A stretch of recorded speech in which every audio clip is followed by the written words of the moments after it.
I don't think Coleman Young ever met W.P. Kinsella, but they had a lot in common. A few years before Kinsella wrote Shoeless Joe, the book that became the movie Field of Dreams, Mayor Young looked at an empty plot of land along the Detroit River and said, "If you build it, they will come."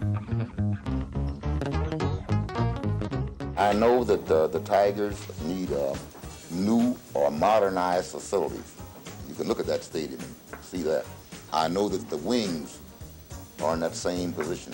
The year was 1977, and the mayor, known as much for profanity as profundity, had already watched the Detroit Pistons and Detroit Lions bolt for the suburbs. In the 70s, this is when all kinds of institutions are moving out of the city. And he said, we got to stop it, and this is where we're going to stop it. Young was wrapping up his first term when yet another iconic franchise announced plans to move. Red Wings were owned by the Norris family, and they had actually signed a contract to move to a new stadium that was going to be built out next to the Silverdome. They were going to call it Olympia 2. Young wasn't much of a hockey fan, but that didn't stop him from sending backhoes to the Detroit riverfront. The arena will produce for Detroit whether or not those two teams are a part of it.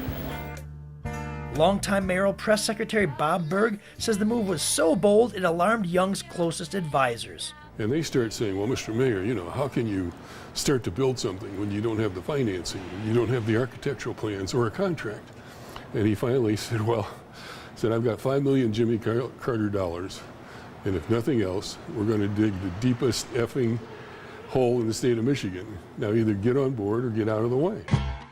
Opponents took note too. After all, it's tough to miss a massive pit in the middle of your city, and they jumped on the mayor's gambit. Because at the time, Ernie Brown, who was the council president and who was running against him, was really riding that pretty hard.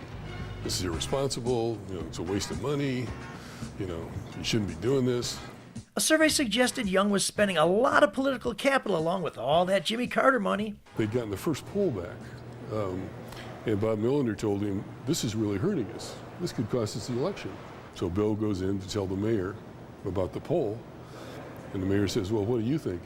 Should we be doing this? And Bill says, well, yeah, we got to keep the Red Wings. The mayor says, well, then F the poll. We're going to do it. The rest of the story you already know. Young was reelected, and Joe Louis Arena rose along the riverfront.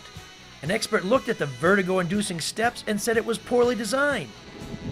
Critics said the team got a free building with a sweetheart lease, but the Red Wings stayed and raised 4 Stanley Cup banners right here in the heart of Detroit. And if he'd been wrong, they'd have buried him in that hole. Right.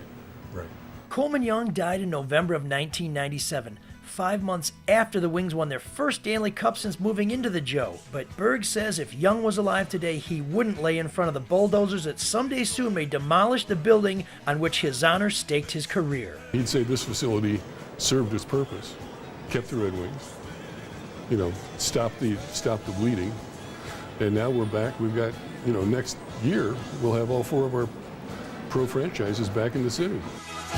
Taking one last stroll at the Joe, ML Elric, Fox 2 News.